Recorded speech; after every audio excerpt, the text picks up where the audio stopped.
Hello, my dear students. My name is Ankit Sharma and I welcome you all to the Primal Skills. This is the third part of the Unit 1 in which we are going to discuss the important questions. We already discussed in part 1 and part 2 the remaining questions. Now we are going forward. तो आइए देखते हैं. तो सबसे पहले तो अगर आप इस लेक्चर से रिलेटेड पीडीएफ या फिर इन इंपॉर्टेंट क्वेश्चंस का जो मटेरियल है वो डाउनलोड करना चाहते हैं, then you can download that from the Telegram channel. If you have already joined the Telegram channel, then you can find the PDF over there.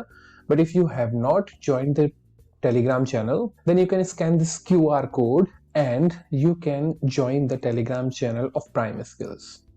Right? You can find all the material of Prime Skills over there. और अगर आपने अभी तक हमारा YouTube channel subscribe नहीं किया है, then please do subscribe it, please do share it with your friends, with your colleagues, so that they can find important information. And moreover, it also gives encouragement to the creator.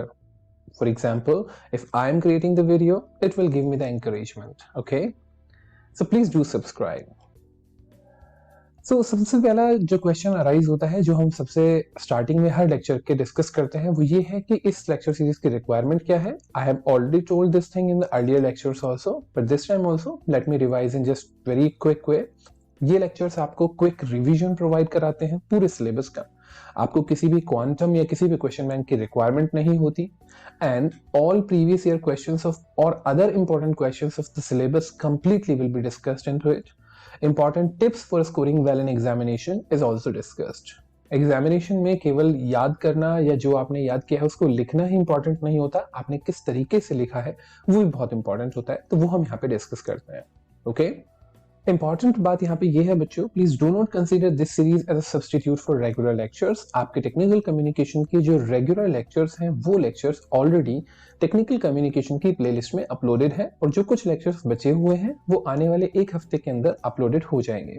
तो ये जो lectures हैं ये केवल revision purpose के लिए हैं, but अगर आपको इन डेप्थ नॉलेज चाहिए, अगर आप टेक्निकल कम्युनिकेशन के बारे में बहुत अच्छे से समझना चाहते हैं, तो रेगुलर लेक्चर्स को जरूर देखिएगा. ठीक है, ये सिलेबस है जो हम पहले डिस्कस कर चुके हैं. Exam tip number 3, exam tip और 1 और 2 जो है वो लेक्चर 1 और लेक्चर 2 में हम डिस्कस कर चुके हैं. एग्जाम टिप नंबर 3 क्या है? ऑलवेज क्रिएट फ्लो और block diagrams to summarise important points, headings और आइडियाज. मैं हमेशा अपने नोट्स में या हमेशा अपने जो भी आपको मटेरियल देता हूं उसमें इस तरह के फ्लो डायग्राम्स जो कि आपको स्क्रीन पे दिखाई दे रहे हैं, मैं हमेशा क्रिएट करता हूं.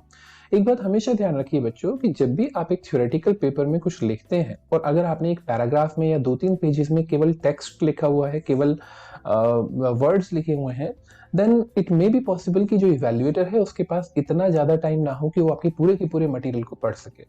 राइट? इसीलिए आपके फ्लो डायग्राम्स और ब्लॉक डायग्राम्स जो होते हैं वो आपके पूरे मटेरियल को समराइज करने का काम करते हैं. तो अगर आप अच्छे मार्क्स लाना चाहते हैं तो ये मेरा एग्जाम टिप नंबर 3 है कि जो भी आपका मटेरियल है उसकी समरी को आप फ्लो डायग्राम या ब्लॉक डायग्राम की फॉर्म में जरूर ड्रॉ करें.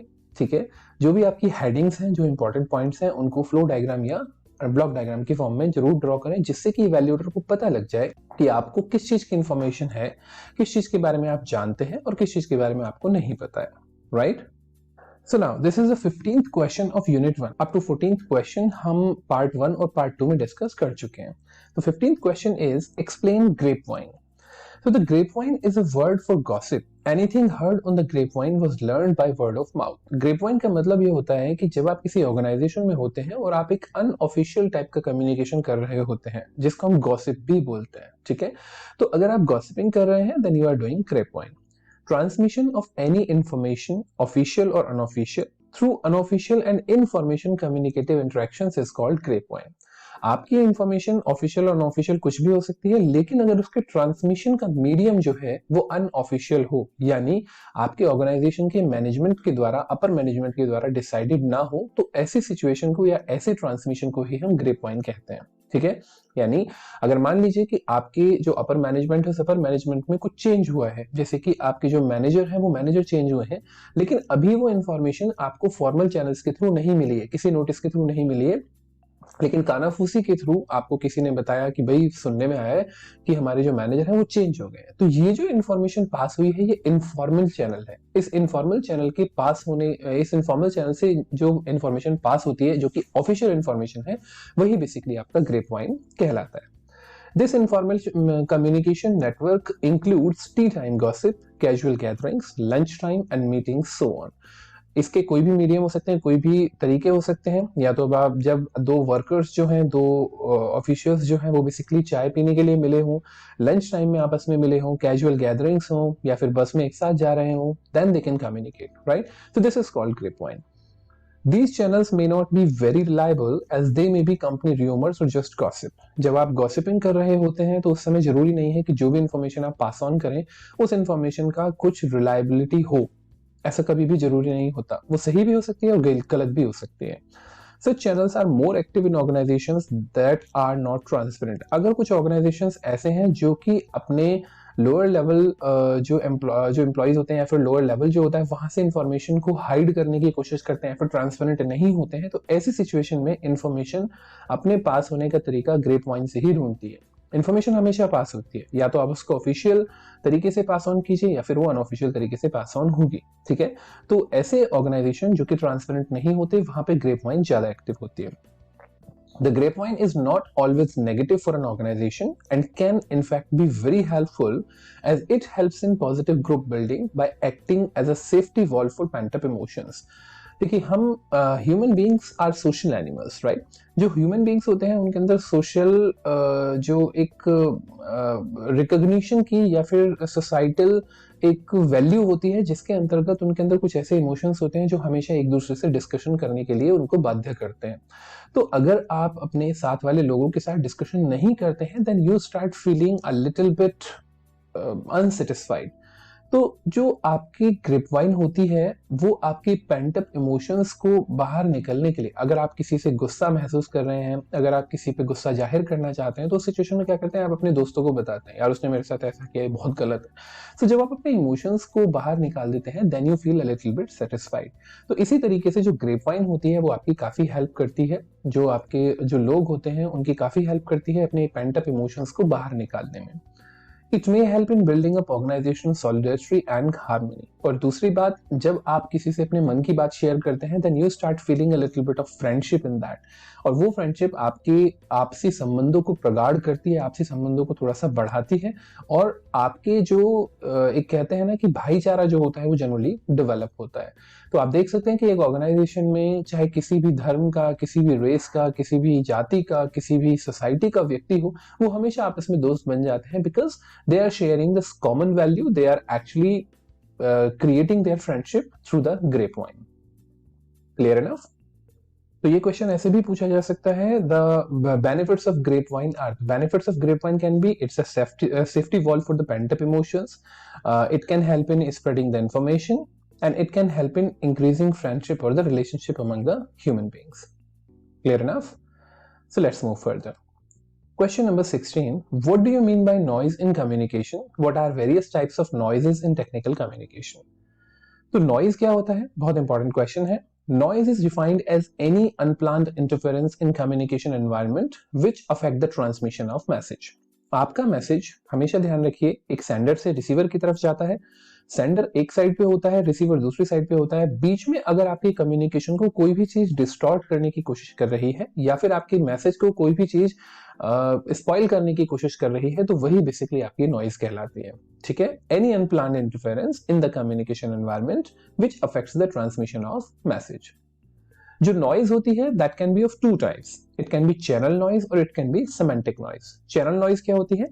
Any interference in the mechanics of the medium used to send a message. अगर जिस मीडियम से आप मैसेज को सेंड करने की कोशिश कर रहे हैं उस मीडियम में ही अगर कोई इंटरफेरेंस है या कोई प्रॉब्लम है तो वो आपका चैनल नॉइज कहलाता है। फॉर एग्जाम्पल, अगर आप फोन के थ्रू बात कर रहे हैं और फोन के नेटवर्क में कोई प्रॉब्लम आ रही है तो वो आपकी चैनल नॉइज है। Channel noise develops externally. Channel noise जो होती है वो एक्सटर्नली डेवलप होती है, उस पर आपका कोई ज्यादा कंट्रोल होता नहीं है। आप चाहें तो अपना मीडियम चेंज कर सकते हैं, आप अपना बेसिकली एक जो तरीका है वो चेंज कर सकते हैं, बट उस पर वो एक्सटर्नल डेवलप होता है, उसमें आपका कोई योगदान नहीं होता। Distortion due to faulty background, noise in telephone lines, or too high a volume or pitch from loudspeakers can be example of channel noise. In written communication, illegible handwriting can be the example of channel noise. Written communication में भी noise का example हम दे सकते हैं कि अगर किसी की writing बहुत गंदी है, आप उसको समझ ही नहीं पा रहे हैं, तो उस situation में वो आपका एक channel noise का काम करता है. Next comes the semantic noise. Semantic noise is generated internally resulting from errors in message itself. अगर आप अपने मैसेज में ही, जब आप मैसेज को ड्राफ्ट कर रहे हैं, उस मैसेज में ही अगर आपने कोई एरर लगा दी है या फिर उसके अंदर कुछ एरर आ गई है, तो ऐसी एरर को, ऐसी नॉइज को हम सिमेंटिक नॉइज बोलते हैं. It may be because of the connotative implied meaning of a word that is interpreted differently by the sender or the receiver. It means अगर आपने कुछ ऐसे वर्ड्स यूज किए हैं जो कि बेसिकली मतलब जिनका मीनिंग क्लियर नहीं है, आप कुछ और मीनिंग देना चाहते हैं लेकिन जो रिसीवर है वो कुछ और मीनिंग दे रहा है, उस सिचुएशन में आपका वो सिमेंटिक नॉइज का काम करेगा, because it will not deliver the implied message, it will not deliver the intended message. Example of semantic noise are ambiguous sentence structure, faulty grammar, misspelling and incorrect pronunciation और punctuation. तो अगर आप written communication में बात कर रहे हैं और अगर आपने incorrect punctuation use किया है तो वो noise का काम करेगा. अगर आपका pronunciation गलत है, आप grammar गलत use कर रहे हैं, spellings गलत use कर रहे हैं, sentence structure आपकी faulty है, उस situation में आपका क्या होगा, वो आपका semantic noise का काम करता है. Done? Question number 17. Differentiate between interpersonal and intrapersonal communication. बच्चों हमेशा ध्यान रखिए, इंटर का मतलब होता है between two or more than two people. Intra का मतलब होता है between one person. I mean there is only one person involved. Okay? So interpersonal और intrapersonal communication important है, देख लेते हैं. Interpersonal में क्या होता है? There is always more than one person. Interpersonal में हमेशा एक से ज्यादा व्यक्ति होते हैं.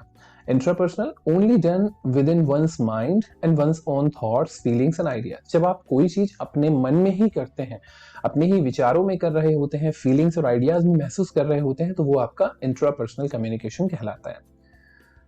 Purpose of interpersonal communication is to tell a story, share an idea or experience or relay information to someone else or a group of people. जब आप किसी व्यक्ति को या किसी व्यक्ति विशेष को या कुछ लोगों को अपनी इंफॉर्मेशन को पास ऑन करना चाहते हैं, उनको कुछ आइडिया शेयर करना चाहते हैं या कोई एक्सपीरियंस शेयर करना चाहते हैं या कोई स्टोरी सुनाना चाहते हैं, तो आपका इंटरपर्सनल कम्युनिकेशन कहलाता है. इंट्रापर्सनल कम्युनिकेशन का पर्पस क्या होता है? To reflect on something that happened, make goals and plans, visualise the future and get closer to your own feeling. जब आप खुद अपने आप में ही कुछ ना कुछ महसूस कर रहे होते हैं या अपने आप से ही कुछ ना कुछ बातें कर रहे होते हैं, तो वो आपका इंट्रापर्सनल कम्युनिकेशन कहलाता है. हमें बहुत सारी बातें सोचनी पड़ती हैं, वो सोचने में जो भी आप कम्युनिकेशन अपने आप से करते हैं वो इंट्रापर्सनल कम्युनिकेशन कहलाता है. इंटरपर्सनल कम्युनिकेशन में media use generally include phone, computer, TV, in person और लेटर. जब आप किसी से कम्युनिकेट करना चाहते हैं तो कुछ ना कुछ मीडिया की रिक्वायरमेंट पड़ती है. यहाँ पे भी इंट्रापर्सनल में भी आपको मीडिया की रिक्वायरमेंट पड़ती है, पर वो मीडिया क्या होता है? वो आपका खुद का माइंड होता है, या फिर आप अपनी खुद की पर्सनल डायरी मेंटेन कर सकते हैं, आप अपनी ऑडियो रिकॉर्डिंग्स रख सकते हैं, तो they can be anything. This concerns with the exchange of ideas. Interpersonal communication में आप आइडियाज को एक्सचेंज करने की कोशिश करते हैं, and this concerns with the thinking and analysis. और intrapersonal में आप केवल thinking और analysis करने का काम करते हैं. So these are the some differences. You can create your own differences also if they are up to the mark. Clear enough? Coming to the next question, what are various modes of communication? Explain. So now there are two modes of communication: verbal में आपका written और oral दोनों communication आ सकते हैं, and number 2 is the non verbal communication. So verbal communication is the use of words to convey a message. Some forms of verbal communication are written and oral communication. तो verbal communication आपके दो तरह के हो सकते हैं. Oral communication की पहले बात करते हैं, जिसके एग्जांपल्स क्या होते हैं? Public speeches, everyday conversation, news etcetera, which we use to convey the message. Okay, जहां पे हम वर्ड्स का यूज करते हैं अपने मैसेज को कन्वे करने के लिए. Next is the written communication, जिसके एग्जाम्पल होते हैं letters, applications, email, reports, articles, books etcetera. इसके अलावा नंबर सेकंड जो आपका होता है that is your non verbal communication. Non verbal communication के हम बारे में पहले भी डिस्कस कर चुके हैं, तो ये जो पार्ट है, ये पार्ट हमारा नॉन वर्बल कम्युनिकेशन के क्वेश्चन में आया था, but still we are going to discuss it once again quickly. Non-verbal communication is the process of sending and receiving messages without using words, right? जब आप कोई words का use नहीं करते तो वो आपका non-verbal communication skill कहलाता है. There are 7 types of non verbal communication skills. Kinesics होता है जहां पे हम body movement, facial expressions, eye contact के बारे में डिस्कशन कर सकते हैं। वोकलिक्स और पैरालैंग्वेज होता है जहां पे हम volume, rate, pitch and timbre के बारे में डिस्कशन कर सकते हैं। Then comes your personal appearance, how do you appear, how do you like carry yourself, how you handle yourself. Then here comes physical environment and the artifacts of objects that compose it. आपके physical environment में जो जो चीजें होती हैं वो आपके non-verbal communication skills को reflect करते हैं. Then comes your proxemics और personal space. आप बात करने वाले व्यक्ति से कितनी दूरी पर खड़े हैं, कितनी दूर खड़े होकर आप उससे बात कर रहे हैं. That proxemics, आप किस तरीके से हैंडशेक करते हैं, वो सब चीजें आपकी हैप्टिक्स में आती हैं. Then finally comes your chronemics. आप कितने टाइम में अपना मैसेज डिलीवर करते हैं और कितना टाइम आप लेते हैं अपने किसी भी आइडिया को कम्युनिकेट करने के लिए. These all come in chronemics. So examples of non-verbal communication skills include eye contact, crossing arms, leaning forward, backward while communicating, touching nose frequently, etc. Right? So all these are the parts of non-verbal communication. Then comes your question number 19. What are the 5 levels of communication? Explain. So there are 5 levels of communication: extrapersonal communication, interpersonal communication, intrapersonal communication, organizational communication, and mass communication. So now we are going to discuss about them. तो सबसे पहले extra personal communication की बात करते हैं. Communication between human beings and non human living beings. जब एक human being और एक नॉन ह्यूमन के बीच में, for example you and your dog, if you are just like having a communication with that specific entity or that specific living being, that is called your extra personal communication. This form of communication requires perfect coordination and understanding between the sender and the receiver, because at least one of them transfers information or responds in sign language only. जो human होते हैं वो generally बोल सकते हैं, लेकिन जो non human होते हैं वो नहीं बोल सकते. I mean, इस लैंग्वेज में नहीं बोल सकते जो कि ह्यूमन बीइंग समझ पाए. तो ऐसी सिचुएशन में जो आपके नॉन ह्यूमन बीइंग्स होते हैं वो केवल साइन लैंग्वेज या फिर नॉन वर्बल कम्युनिकेशन का यूज करते हैं.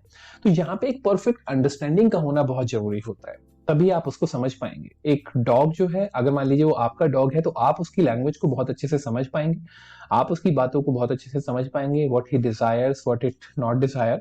लेकिन मैं उसको नहीं समझ पाऊंगा बिकॉज मेरी जो अंडरस्टैंडिंग है वो उसके साथ अच्छी नहीं है. Then comes your intrapersonal communication. Intrapersonal communication एक इंडिविजुअल के अंदर होता है, थॉट्स की फॉर्म में, विचारों की फॉर्म में, थिंकिंग की फॉर्म में, विजुअलाइजेशन की फॉर्म में, right. And this is the basis of information processing. आप अगर किसी भी इंफॉर्मेशन को प्रोसेस करना चाहते हैं तो इंट्रापर्सनल कम्युनिकेशन बहुत इंपॉर्टेंट होता है. चाहे आप किसी क्वेश्चन का आंसर लिख रहे हो, चाहे आप किसी प्रोसेस के बारे में सोच रहे हो, ये सब इंट्रापर्सनल कम्युनिकेशन की कैटेगरी में आता है. ठीक है. It includes planning, considering, processing information, self-motivation, self-determination, and liking, etc. Then comes your interpersonal communication. It takes between people, more than one people. 2 people हो सकते हैं, more than 2 people हो सकते हैं. ठीक है. So there are few participants involved. इसमें कुछ ना कुछ participant involved होते हैं. They are in close physical proximity of each other. Many sensory channels are used and feedback is immediate. So इसका जो मेजर बेनिफिट होता है कि इसमें जो फीडबैक होता है वो इमीडिएट होता है. जब आप किसी से डायरेक्टली बात कर रहे होते हैं, अगर उस व्यक्ति की समझ में नहीं आएगा तो वो आपसे पूछ लेगा, I am sorry, what did you say, right. So situation में आपको डायरेक्टली फीडबैक मिल गया कि I was not audible enough, then you can increase your volume. So वहां पे फीडबैक आपको इमीडिएट मिलता है. Note that non-verbal communication plays a major role in interpretation of message in this form of communication. यहाँ पे हमेशा याद रखने वाली बात है, जब आप दूसरे व्यक्ति से कम्युनिकेट कर रहे होते हैं तो वर्बल के साथ साथ आपका नॉन वर्बल कम्युनिकेशन भी बहुत इंपॉर्टेंट हो जाता है. Interpersonal communication can be formal और इनफॉर्मल. ये फॉर्मल और इनफॉर्मल दोनों हो सकता है. इनफॉर्मल कौन सा था, याद होगा आपको, ग्रेप वाइन. अभी हमने थोड़ी देर पहले डिस्कशन किया था. ठीक है. Examples: conversation between people in cafe, interview, or even telephonic conversation. These are considered to be the interpersonal communication. Then comes your organizational communication. Organizational communication takes place in an organization at different hierarchical level. Different hierarchical levels पे आपका जो भी communication official तरीके से काम करता है वो organizational communication कहलाता है. It can further be classified into different categories. For example, interoperational. All communication that occurs in process of operations within an organization. जब एक ऑर्गेनाइजेशन के अंदर कोई कम्युनिकेशन हो रहा होता है तो वो आपका इंटरनल ऑपरेशनल कहलाता है. एक्सटर्नल ऑपरेशन क्या कहलाता है, organisation has with people outside the organisation. एक ऑर्गेनाइजेशन के अंदर का व्यक्ति अगर ऑर्गेनाइजेशन के बाहर के किसी व्यक्ति से ऑफिशियल कम्युनिकेशन कर रहा होता है तो वो आपका एक्सटर्नल ऑपरेशनल कम्युनिकेशन या ऑर्गेनाइजेशन कम्युनिकेशन कहलाता है। जैसे अगर एक जो ऑर्गेनाइजेशन का कर्मचारी है वो प्रोक्यूरमेंट या फिर परचेज डिपार्टमेंट में है, तो वो परचेज करने के लिए या फिर इन्वेंट्री को परचेज करने के लिए बाहर के किसी वेंडर से बात करेगा, तो ये आपका एक्सटर्नल ऑपरेशनल टाइप का ऑर्गेनाइजेशनल कम्युनिकेशन कहलाता है। Then comes your personal communication. All communication in an organization other than that for the business or official purpose, जो कि ग्रेपवाइन जिसका एक एग्जाम्पल था। अगर आप किसी अनऑफिशियल पर्पस के लिए बातें कर रहे हैं, अपने घर की बातें कर रहे हैं या फिर अपने किसी कलीग के साथ आप अपने बच्चों के बारे में डिस्कशन कर रहे हैं, then this is called your personal organization communication. Clear enough? And the final is mass communication. Now, mass communication is meant for large audience and requires a medium to transmit information. Information को transmit करने के लिए जब आपके large audience को आपको information transmit करनी होती है. For example, if Modi ji wants to deliver a message, then he will deliver a message through the news channel or through a public channel. So उसको हम mass communication कह सकते हैं. There are several mass media such as journal, book, television and newspaper. Mass media बहुत सारे हो सकते हैं जिनको एक साथ बहुत सारे लोग पढ़ सकते हैं. The audience is heterogeneous and anonymous. Generally जो ऑडियंस होती है वो स्पेसिफिक नहीं होती, यहाँ पे हेट्रोजीनियस ऑडियंस होती है। गांव का व्यक्ति भी सुन सकता है, ऑर्गेनाइजेशन का कर्मचारी भी सुन सकता है, मैनेजर, सीईओ, चीफ मिनिस्टर, कोई भी हो, हर कोई सुन सकता है। ठीक है, तो जो आपकी कम्युनिकेशन के लिए जो ऑडियंस होती है that is heterogeneous and anonymous. Coming to the next question, what do you mean by effective listening and what are the characteristics of an effective listener? एक इफेक्टिव लिसनिंग क्या होती है और इफेक्टिव लिसनर की क्या characteristics होती हैं? तो effective listening is actively absorbing the information given to you by the speaker, showing that you are listening and interested and providing feedback to the speaker so that he or she knows that the message was received. तीन component होते हैं effective listening के। पहली बात, आप information को actively absorb करें। दूसरी बात, आप अपने सेंडर को यानी स्पीकर को ये बात दिखाएं, उसको शो करें कि आप एक्टिवली सुन रहे हैं। And number 3, you provide feedback to the speaker also. It means आप अपने स्पीकर को फीडबैक भी दें। वो फीडबैक किसी भी फॉर्म में हो सकता है। जब आपका स्पीकर कोई क्वेश्चन पूछता है तो उसके आंसर की फॉर्म में हो सकता है, या फिर अगर आपके स्पीकर आपसे कोई सजेशन मांगता है तो सजेशन की फॉर्म में हो सकता है। तो ये तीनों कंपोनेंट आपके इफेक्टिव लिसनिंग के इंपॉर्टेंट पार्ट है। Effective listening requires both deliberate efforts and keen mind. Deliberate effort मतलब आपको जानबूझ के एफर्ट लगाने होते हैं सुनने के लिए। अगर आप केवल पढ़ रहे हैं या फिर केवल सुन रहे हैं तो वो केवल हेयरिंग या रीडिंग के केस में आ जाता है। लेकिन जब आप ध्यान से सुन रहे होते हैं then comes in the category of listening, and that is the difference between hearing and listening. Effective listeners appreciate flow of new ideas and information. अगर आपके अंदर नए आइडियाज को एक्सेप्ट करने की टेंडेंसी है, उनको अप्रिशिएट करने की टेंडेंसी है, तभी आप इफेक्टिव लिसनिंग कर सकते हैं। Effective listening is much more than hearing words. ये बात हमेशा याद रखिएगा, केवल शब्दों को सुनना ही लिसनिंग नहीं होता। शब्दों को सुनना, उनके महत्व को समझना, उनकी गूढ़ बातों को समझना, उनके पीछे के रहस्य को समझना, that is called your listening. Listening is not only hearing, listening is far far beyond than hearing. When you're hearing and when you're understanding the message, interpreting it perfectly well, and then finally you are giving the feedback to the sender, then it is called your effective listening, right? An effective listener makes conscious efforts to hear not only the words that another person is saying, but most importantly, the complete message is being communicated. यानी effective listener जो होता है वो केवल conscious effort नहीं लगाता words को सुनने के लिए, वो मैसेज को समझने की पूरी कोशिश करता है जिससे कि मैसेज जो है वो क्लियरली कम्युनिकेट हो जाए। So characteristics of an active listener, क्या क्या कैरेक्टरिस्टिक होती हैं एक एक्टिव लिसनर की? An active listener is attentive, does not assume and listen to feelings and facts. वो कोई assumptions नहीं लगा के चलता अपनी तरफ से। Have no prejudices and biases and have no preconceived notion. उसके दिमाग में पहले से कोई notions नहीं होते, कोई biases नहीं होते। Holds his judgments. अपने जो judgment होते हैं वो उनको hold करता है, ठीक है? Reflects on what he listened. वो जो भी सुनता है उसके बारे में थोड़ा सा विचार करता है।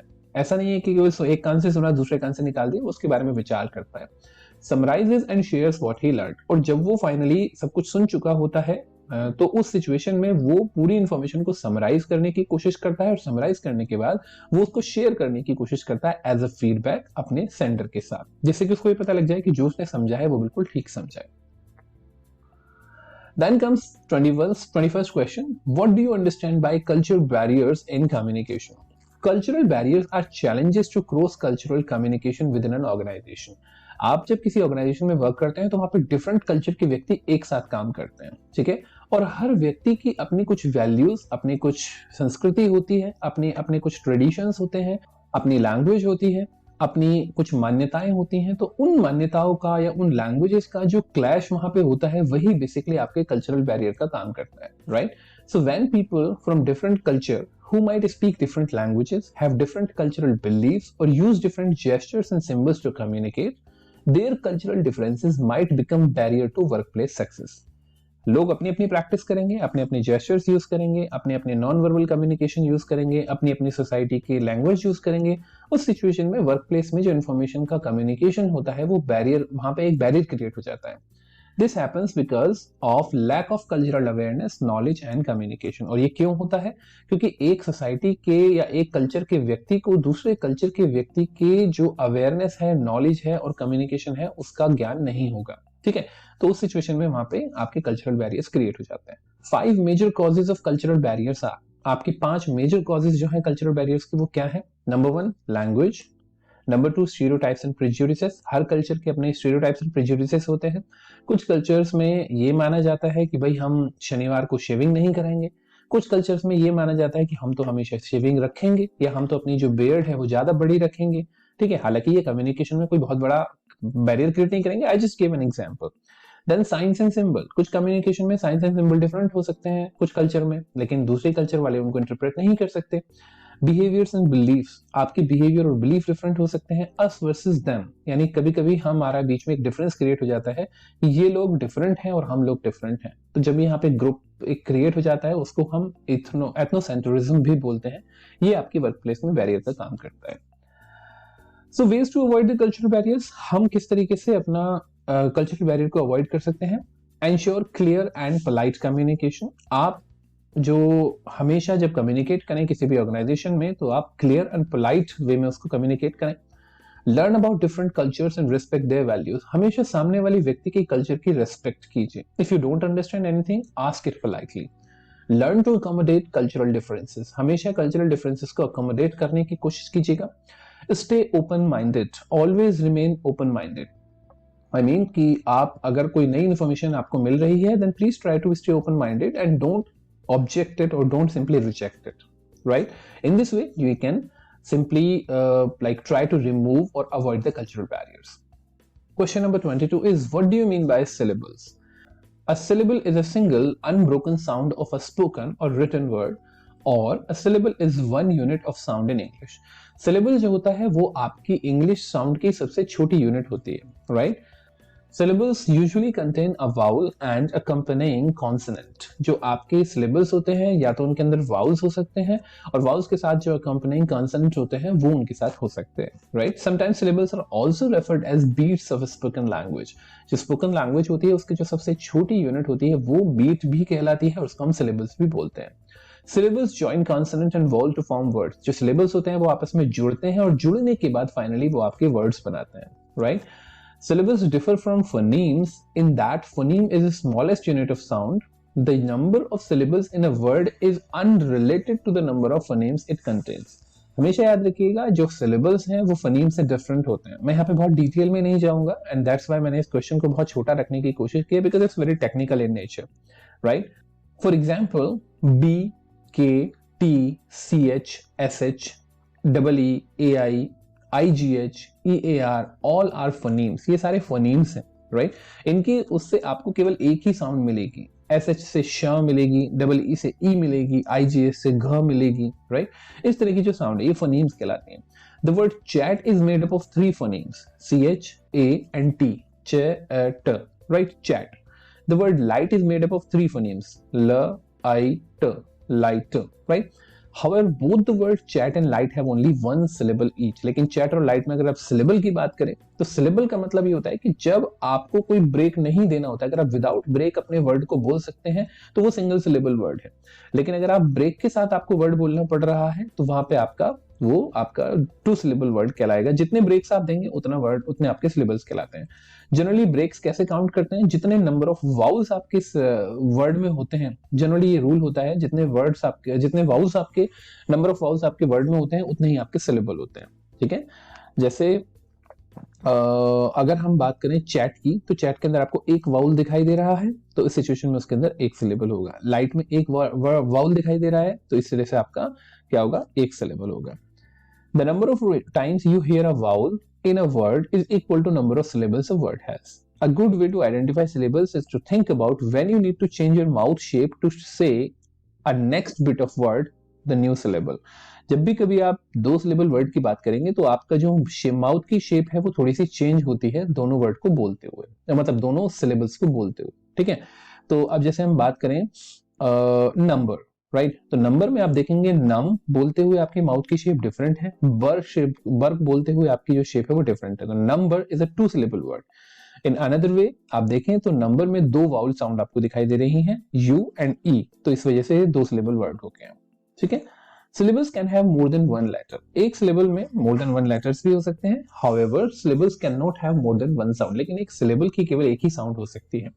ठीक है, तो जैसे CH जो है वो च की आवाज भी दे सकता है, लेकिन CH के अंदर लेटर्स कितने हैं, 2, syllable कितना है, 1, right. Syllables can have more than one consonant and more than one vowel as well. एक syllable के अंदर एक से ज्यादा consonant और vowel भी हो सकते हैं। However, consonants and vowels that create syllable cannot make more than one sound. लेकिन उन consonant और vowels को मिलके जो sound बनेगी वो एक ही बनेगी। एक syllable एक ही sound दे सकता है। ठीक है guys, so we are not going to discuss in a lot more technicality about that. We are not going to discuss about the in-depth nature of the syllables. बस ये इतना ही हमने किया क्योंकि कभी-कभी ये क्वेश्चन पूछ लिया जाता है। So that's all, my dear students, for today's lecture, and we are going to cover in this week up to this end of January. We are going to cover the entire syllabus, so be sure about it. और कुछ चीजें ऐसी भी हैं जैसे सुनने में आ रहा है कि आपके जो एग्जाम है वो ऑनलाइन हो सकते हैं। उस सिचुएशन में अगर ऐसा कुछ होगा, so you don't need to worry about that. मैं उसके लिए फिर आपकी ऑब्जेक्टिव क्वेश्चंस की सीरीज भी क्रिएट करूंगा, बट उससे पहले आपको बेसिक नॉलेज होना बहुत जरूरी है। तो please watch these lectures and learn from them. So thank you so much for watching. Please like, subscribe and share, and do join Telegram and WhatsApp channel. Telegram और WhatsApp channel को join करने के जो links हैं वो आपके description box में दिए गए हैं। अगर आपको कोई भी डाउट है या कोई भी क्वेश्चन आप मुझसे पूछना चाहते हैं, please ask in the comment box और थ्रू द WhatsApp और Telegram channel. Thank you so much guys. See you in the next lecture.